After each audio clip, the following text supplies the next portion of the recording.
इंसानों की तारीख की सबसे बड़ी सैर, 7 आसमानों की सैर, अल इसरा वल Meraj. You believe that Muhammad went to heaven on a winged horse? Yes, I believe in God. शब मेराज में सिदरतुल मुंतहा।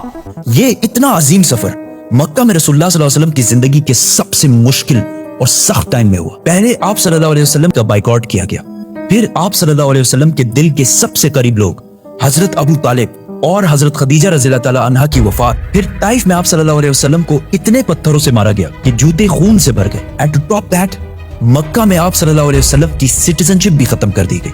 और जब आप सल्लल्लाहु अलैहि वसल्लम मक्का में किसी और की पनाह में रह रहे थे, अल्लाह ने इसी सबसे मुश्किल टाइम आप सल्लल्लाहु अलैहि वसल्लम को इंसानों की तारीख की सबसे बड़ी सैर कराई, 7 आसमानों की सैर। A journey like none before. ये 7 आसमानों का सफर नबूवत के 11वें साल में हुआ, विच मीन्स ऑलमोस्ट बिल्कुल मिडल में। और ये सफर रसूलुल्लाह सल्लल्लाहु अलैहि वसल्लम की जिंदगी का टर्निंग पॉइंट था। 7 आसमानों के इस सफर से पहले आप सल्लल्लाहु अलैहि वसल्लम मक्का में बहुत सख्त जिंदगी गुजार रहे थे, लेकिन इस सफर के डायरेक्ट बाद आप सल्लल्लाहु अलैहि वसल्लम ने मदीना हिजरत फरमाई, जहां एक नई रियासत के लीडर और बादशाह के तौर पर उनकी जिंदगी बिल्कुल बदल गई। एक दिन मक्का में आधी रात को जिब्राईल अलैहिस्सलाम आप सल्लल्लाहु अलैहि वसल्लम को बुर्राक पर मक्का से जेरूसलम बैतुल मुकद्दस की तरफ ले गए।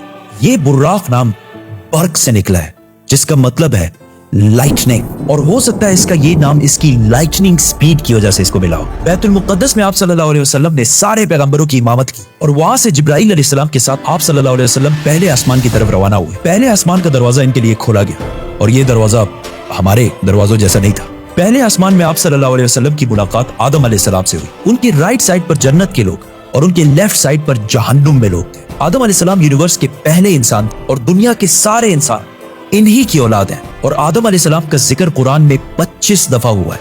आप सल्लल्लाहु अलैहि वसल्लम ने उन्हें सलाम किया, उन्होंने सलाम का जवाब दिया, और आप सल्लल्लाहु अलैहि वसल्लम दूसरे आसमान की तरफ रवाना हुए। वहां उनकी मुलाकात ईसा और याह्या अलैहिस्सलाम से हुई। ईसा और याह्या अलैहिस्सलाम एक दूसरे के कजन्स थे, जिन्हें क्रिश्चियनिटी में जीसस और जॉन द बैप्टिस्ट कहा जाता है। ये दोनों पैगंबर आज से 2000 साल पहले रोमन एम्पायर के स्टेट फलस्तीन में पैदा हुए, और इन दोनों कजन्स की जिंदगी बहुत ही मुश्किल हालत में गुजरी। हजरत याह्या अलैहिस्सलाम को एक जालिम हुक्मरान ने शहीद कर दिया, और इनकी शहादत को आज भी लोग करबला में इमाम हुसैन की शहादत से कंपेयर करते हैं। इनके कजन ईसा अलैहिस्सलाम के साथ भी यही होने वाला था, लेकिन अल्लाह ने आखिरी टाइम उन्हें दुनिया से उठा लिया। कुरान में याह्या अलैहिस्सलाम का जिक्र 5 दफा हुआ है, और हजरत ईसा अलैहिस्सलाम का जिक्र 25 मरतबा हुआ है। आप सल्लल्लाहु अलैहि वसल्लम ने इन्हें सलाम किया, उन्होंने सलाम का जवाब दिया, और आप सल्लल्लाहु अलैहि वसल्लम तीसरे आसमान की तरफ रवाना हुए।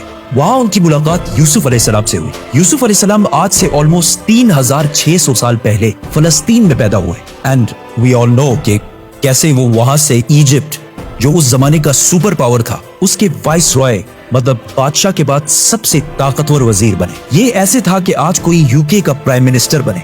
यूसुफ अलैहिस्सलाम का जिक्र कुरान में 27 मरतबा हुआ है, और ये वाहिद पैगंबर है जिनकी डिटेल्स कुरान में बाइबल से भी ज्यादा है। आप सल्लल्लाहु अलैहि वसल्लम ने उन्हें सलाम किया, उन्होंने सलाम का जवाब दिया, और आप सल्लल्लाहु अलैहि वसल्लम जिब्राईल अलैहिस्सलाम के साथ चौथे आसमान की तरफ रवाना हुए।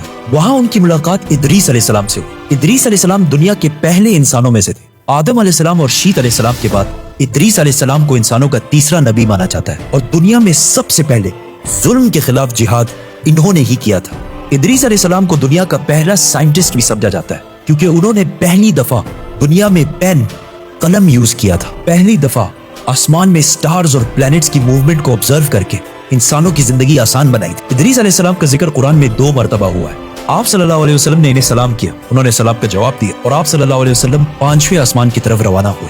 वहां आप सल्लल्लाहु अलैहि वसल्लम की मुलाकात हारून अलैहिस्सलाम से हुई। जब मूसा अलैहिस्सलाम पैगंबर बने, तो उन्होंने अल्लाह से दुआ की कि मेरे भाई हारून को भी मेरे इस मिशन में शामिल करें। तो इस तरह हारून अलैहिस्सलाम भी पैगंबर बने। मूसा अलैहिस्सलाम ने हारून अलैहिस्सलाम को सिर्फ इसलिए चूज नहीं किया कि वो उनके भाई थे, बल्कि इसलिए क्योंकि हारून अलैहिस्सलाम बनी इसराइल के सबसे बड़े स्कॉलर्स में से थे। मूसा अलैहिस्सलाम बचपन से फिरौन के घर में पले बड़े थे, जिसकी वजह से उन्हें बनी इसराइल की किताबों और स्क्रिप्चर्स का इतना इल्म नहीं था। तो उन्हें एक ऐसे शख्स की जरूरत थी जिसके पास इन सारी चीजों का इल्म हो, और वो थे हारून अलैहिस्सलाम। और आज तक यहूदियों में सबसे ज्यादा स्कॉलर्स हारून अलैहिस्सलाम की औलाद में से हैं, जिसकी वजह से हारून अलैहिस्सलाम की औलाद को यहूदियों में एक स्पेशल स्टेटस हासिल है, जिस तरह इस्लाम में सैयदों को हासिल है। हारून अलैहिस्सलाम का जिक्र कुरान में 20 मरतबा हुआ है। आप सल्लल्लाहु अलैहि वसल्लम ने इन्हें सलाम किया, उन्होंने सलाम का जवाब दिया, और आप सल्लल्लाहु अलैहि वसल्लम छठे आसमान की तरफ रवाना हुए। वहां आप सल्लल्लाहु अलैहि वसल्लम की मुलाकात एक ऐसे पैगंबर से हुई जिनका जिक्र कुरान में सबसे ज्यादा किया गया है। 136 टाइम्स, क्योंकि मूसा अलैहिस्सलाम की स्टोरी को आज तक दुनिया की सबसे ज्यादा इंटरेस्टिंग और आउटस्टैंडिंग स्टोरी समझा जाता है। और आज भी बुक्स, कॉमिक्स और इवन हॉलीवुड की सबसे बड़ी फिल्म्स मूसा अलैहिस्सलाम की स्टोरी से कहीं ना कहीं इंस्पायर्ड होती है, जैसे कि Superman, Harry Potter and many others. ये सारे स्टोरीज बिलियंस ऑफ डॉलर्स कमा चुके हैं। And I was like, come on, this is Musa alayhi salam's story.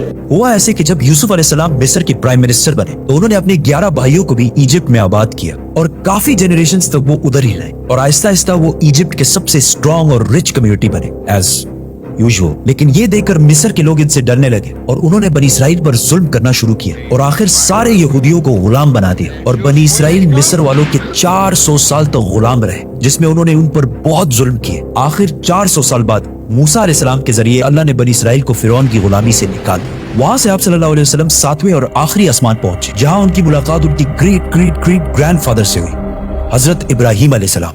पिछले हजारों साल से दुनिया के सबसे बड़े रिलीजन्स एब्राहमिक रिलीजन्स रहे हैं और आज भी दुनिया की 60% आबादी इन्हीं एब्राहमिक रिलीजन्स को फॉलो करती है। और हर दिन 5 वक्त की नमाजों में मुसलमान इब्राहिम अलैहिस्सलाम के लिए स्पेशल दुआ करते हैं। इसके बाद आप सल्लल्लाहु अलैहि वसल्लम सिदरतुल मुंतहा के पास पहुंचे।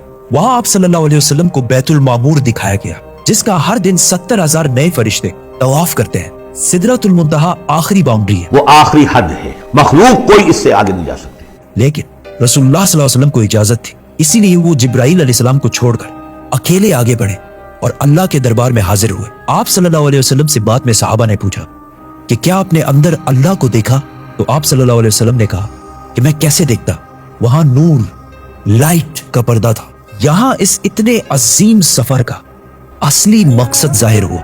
यहां इस्लाम का सबसे बड़ा हुक्म मुसलमानों पर फर्ज हुआ, नमाज, जो पिछले 1400 साल से पूरी दुनिया के कोने कोने में अदा हो रही है। इससे पहले नमाज फर्ज नहीं हुई क्योंकि मक्का में मस्जिद बनाना इम्पॉसिबल था। लेकिन आसमानों के इस सफर के बाद मुसलमानों ने मदीना की तरफ हिजरत की और वहां इस्लाम की पहली मस्जिद बनाई और इसी नमाज की वजह से मदीना में एक ऐसी डिसिप्लिन्ड और मजबूत कम्युनिटी बनी जिसने आगे जाके कुछ ही सालों में रोमन और पर्शियन एम्पायर, 2 बड़ी सुपर पावर्स को फतह कर लिया। उस वक्त आप सल्लल्लाहु अलैहि वसल्लम पर 50 नमाजें फर्ज। जैसे ही आप सल्लल्लाहु अलैहि वसल्लम वहां से रवाना हुए, उनकी मुलाकात मूसा अलैहिस्सलाम से हुई। मूसा अलैहिस्सलाम ने उनसे कहा कि आपकी उम्मत 50 नमाजें कभी भी अदा नहीं कर सकती, तो आप अल्लाह के दरबार में वापस जाएं और उनसे इसे कम करने की रिक्वेस्ट कर। सही बुखारी में है कि रसूलुल्लाह सल्लल्लाहु अलैहि वसल्लम वापस गए और अल्लाह से रिक्वेस्ट की, जिस पर अल्लाह ने नमाजें 50 से कम करके 40 कर दी। आप सल्लल्लाहु अलैहि वसल्लम वापस मूसा अलैहिस्सलाम के पास गए तो उन्होंने कहा कि 40 भी इम्पॉसिबल है, वापस जाकर अल्लाह से रिक्वेस्ट करें कि वो 40 से भी कम कर। और इस तरह थोड़ा आना जाना चलता रहा और आखिर नमाजें 5 पर फिक्स हुई। लेकिन मूसा अलैहिस्सलाम ने फिर आप सल्लल्लाहु अलैहि वसल्लम को कहा कि आपकी उम्मत 5 नमाजें भी दिन में अदा नहीं कर सकती। लेकिन आप सल्लल्लाहु अलैहि वसल्लम ने कहा कि इसके बाद अल्लाह से नमाजें और कम करने में मुझे शर्म आती, मैं 5 नमाजों पर राजी हूं। आप सल्लल्लाहु अलैहि वसल्लम को इस सफर में जन्नत, दोज़ख और गुनहगार लोगों की सजाएं सब दिखाई गई। आखिर आप सल्लल्लाहु अलैहि वसल्लम जेरूसलम वापस बैतुल मुक़द्दस पहुंचे और वहां से वापस मक्का की तरफ रवाना हुए। रास्ते में उन्हें एक काफिला देखा जिनका एक ऊंट उनसे भाग गया था। जैसे ही आप सल्लल्लाहु अलैहि वसल्लम वापस मक्का पहुंचे तो मक्का वाले सारे सो रहे थे, which means ये सारा कुछ आप सल्लल्लाहु अलैहि वसल्लम ने एक ही रात में किया था। अब ये कैसे पॉसिबल है? आइंस्टाइन की थ्योरी ऑफ रिलेटिविटी के मुताबिक What is time? Time is not absolute, Time is not absolute. जिसका मतलब है कि अगर एक शख्स तेज मूव हो रहा है और दूसरा अपनी जगह पर खड़ा है तो ये दोनों टाइम को बिल्कुल डिफरेंट महसूस करेंगे। और अगर कोई लाइट के स्पीड के करीब ट्रेवल करे तो उसके लिए टाइम बहुत ही स्लोली पास होगा। एंड एज वी नो, बुराक का नाम ही उसकी लाइटनिंग स्पीड की वजह से रखा गया है। इसीलिए आप सल्लल्लाहु अलैहि वसल्लम के लिए ये रात बहुत लंबी थी और बाकी सारों के लिए ये एक नॉर्मल रात थी। जैसे ही आप सल्लल्लाहु अलैहि वसल्लम मक्का वापस पहुंचे, उनको पता था कि अगर वो ये सारी बातें मक्का वालों को बताएंगे तो मक्का वाले उनका बहुत मजाक उड़ाएंगे। लेकिन आप सल्लल्लाहु अलैहि वसल्लम ने सारों को क्लियरली कंप्लीट स्टोरी सुना दी, जिसकी वजह से मक्का वालों ने उनका बहुत मजाक उड़ाया और आप सल्लल्लाहु अलैहि वसल्लम से बैतुल मुक़द्दस के बारे में क्वेश्चंस पूछने लगे, क्योंकि उनको पता था कि इससे पहले आप सल्लल्लाहु अलैहि वसल्लम बैतुल मुक़द्दस कभी भी नहीं गए। लेकिन उसी टाइम आप सल्लल्लाहु अलैहि वसल्लम की मेमोरी को और स्ट्रॉन्ग करने के लिए अल्लाह ने बैतुल मुक़द्दस को आप सल्लल्लाहु अलैहि वसल्लम के सामने पेश किया, इसी तरह जिस तरह आप इस टाइम ये वीडियो देख रहे हैं। मक्का वाले आप सल्लल्लाहु अलैहि वसल्लम से बैतुल मुक़द्दस के बारे में पूछते रहे और आप सल्लल्लाहु अलैहि वसल्लम उनके हर बात का जवाब देते रहे, जिससे वो सारे बिल्कुल शॉक हो गए। आप सल्लल्लाहु अलैहि वसल्लम ने उन्हें उस काफिले का भी बताया जिसका ऊंट भाग गया था और उसके थोड़ी ही देर बाद वो काफिला भी पहुंच गया और उन्होंने कहा कि ये सब कुछ सच है, जिससे मक्का वाले और भी शौक हो गए। लेकिन ये ऐसा वाकया है कि जिसे आज भी और उस जमाने में भी मानना बहुत ही मुश्किल था, जिसकी वजह से कुछ कमजोर ईमान वाले मुसलमान भी इस्लाम से फिर गए और आप सल्लल्लाहु अलैहि वसल्लम के दोस्त जिन्होंने आप सल्लल्लाहु अलैहि वसल्लम को पनाह दी थी, उन्होंने भी आप सल्लल्लाहु अलैहि वसल्लम की बात नहीं मानी। लेकिन जब अबू बकर रज़ियल्लाहु ताला अन्हु को इसका पता चला तो उन्होंने कहा कि अगर रसूलुल्लाह सल्लल्लाहु अलैहि वसल्लम ने कहा है तो ये यकीनन बिल्कुल सच बात होगी, जिस पर उनका नाम उस दिन से अबू बकर सदीक पड़ा। ये सफर कोई मामूली सफर नहीं था, बल्कि इसने इस्लाम की सख्त दिन खत्म करके इस्लाम के उरूज के दिन शुरू किए और इससे अगले ही साल मदीना से 72 लोग आप सल्लल्लाहु अलैहि वसल्लम को अपने बादशाह और लीडर के तौर पर मक्का से मदीना की तरफ ले जाने के लिए आए। सब्सक्राइब।